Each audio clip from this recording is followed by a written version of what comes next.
We've been going over this for an hour and a half. What we need to do is find Redfoot Key. Listen, get the hell out of here what now. we need to do is think. Think back. Somebody with power. Somebody with the capabilities to track us from New York to Los Angeles. Come on, Dean, what the hell are we doing here? We're waiting. Sit down. No, I'm hot. Sit down. Lord. Mr. Hockney, do stay. Mr. Keaton. Mr. Finster, I recognize from his mugshots, as well as Mr. McManus. I can only assume that you are Mr. Kent.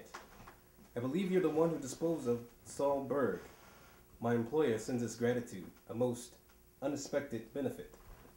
I am Mr. Kobayashi. I've been asked by my employer to bring a proposal to you, gentlemen. What do you want? My employer requires your services. One job, 1 day's work. Very dangerous. He does not expect all of you to live. Those who do will have $91 million to divide any way they see fit. Who's your boss? I work for Kaiser Soze.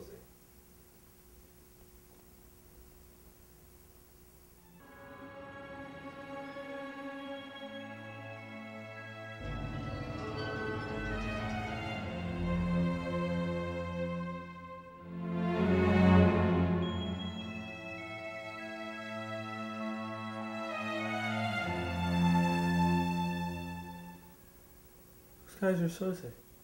Judging by the sudden change in mood, I'm sure the rest of your associates can tell you, Mr. Kent. I've come with an offer directly from Mr. Soze. An order, actually. What do you mean an order?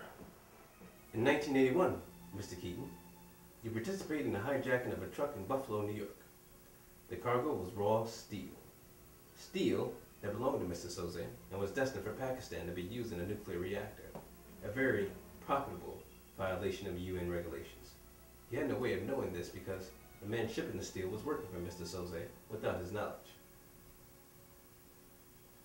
Earlier this year, Mr. Finster and Mr. McManus hijacked a twin-prop cargo flight out of Newark Airport. The plane carrying platinum and gold wiring also set for Pakistan. 2 months ago, Mr. Hockney sold a truck carrying gun parts from Queens. Gun parts which were said to be destroyed by the state of New York. They were to be lost in the weigh station and routed to Belfast. Again, Mr. Soze using pawns who had no knowledge. Which brings us to Mr. Kent. 9 months ago, one of Mr. Soze's less than intelligent couriers was taken in by a confidence scam by a cripple. He was relieved of $62,000.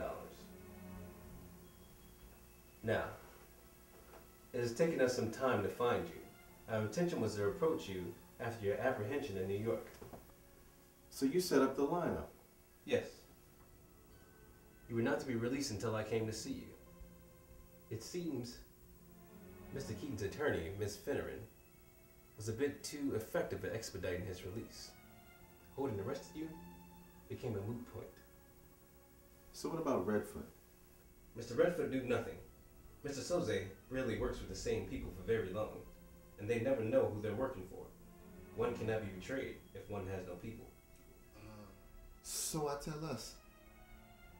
Because you have stolen from Mr. Soze, Mr. Finster, that you did not know that you stole from him is the only reason you are still alive. He feels that you owe him. You will repay your debt.